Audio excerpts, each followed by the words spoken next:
రే రంగా అయ్యా, కేసులు మందు బాటిల్స్ ఆడి గదిలో పెడుతున్నారు. ఆడి ఆరోగ్యం ఏం కానరా?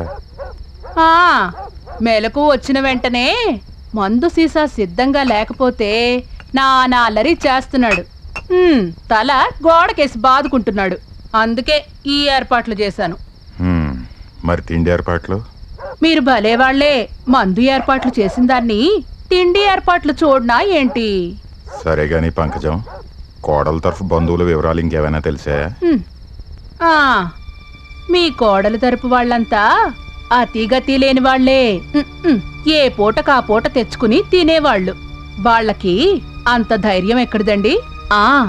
అన్నట్టు మరిచాను, ఈ మధ్య మీ కోడలి అమ్మా అబ్బా చనిపోతే ఈ ఇచ్చే దిక్కు కూడా లేదంట. ఏరా రంగా, అయ్యా, కోతలు ఎప్పుడు మొదలెట్టిస్తాను? రేపు అమావాస్య వెళ్ళిన తర్వాత బాబు. రేపు అమావాస్య. వివరాలు ఏమైనా తెలుస్తాయేమని అలా అడిగాను. మీ కోడలు తరపు వాళ్ళంతా అతిగతి లేని వాళ్లే. రేపు అమావాస్య వెళ్ళిన తర్వాత బాబు.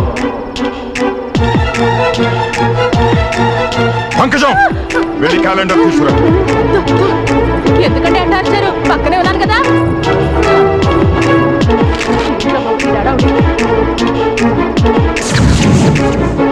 పంకజం, వస్తున్నా. ఇదిగోండి. భూపతి చనిపోయింది మే 15 అమావాస్య. ఏమైంది? గౌరీగాడు చనిపోయింది జూన్ 19 అమావాస్య. రేపు అమావాస్య, రేపు తారీఖు 18. ఈసారి ఎవరు వంతు?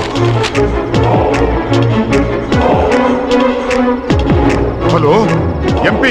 చెప్పండి సార్. నువ్వు చెప్పింది ఓ విధంగా కరెక్టేనయ్యా, కానీ దాని బంధువులు కాదు, దాని చుట్టాలు కాదు, దాని ఆత్మే వెంటాడి మన మీద పగ సాధిస్తుందయ్యా. నేను రేపు పొద్దున్నే ఓ ముఖ్యమైన వ్యక్తితో నీ దగ్గరికి వస్తున్నాను. నువ్వు ఎక్కడికి వెళ్ళొద్దు, ఇంట్లోనే ఉండు. పంకజం, రేపు తెల్లారుజామునే ప్రయాణం. డ్రైవర్ కబురు చేయి.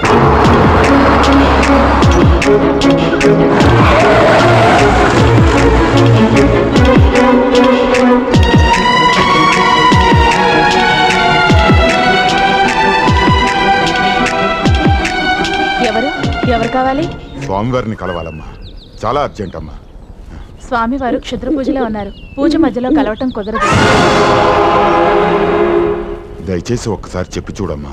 స్వామివారు పూజ అయ్యేంత వరకు బయటికి రారు. అప్పటి వరకు మీరే కాదు, మేం కూడా కలవటానికి వీల్లేదు. ఉండగలిగితే ఉండండి, లేకపోతే మీ ఇష్టం.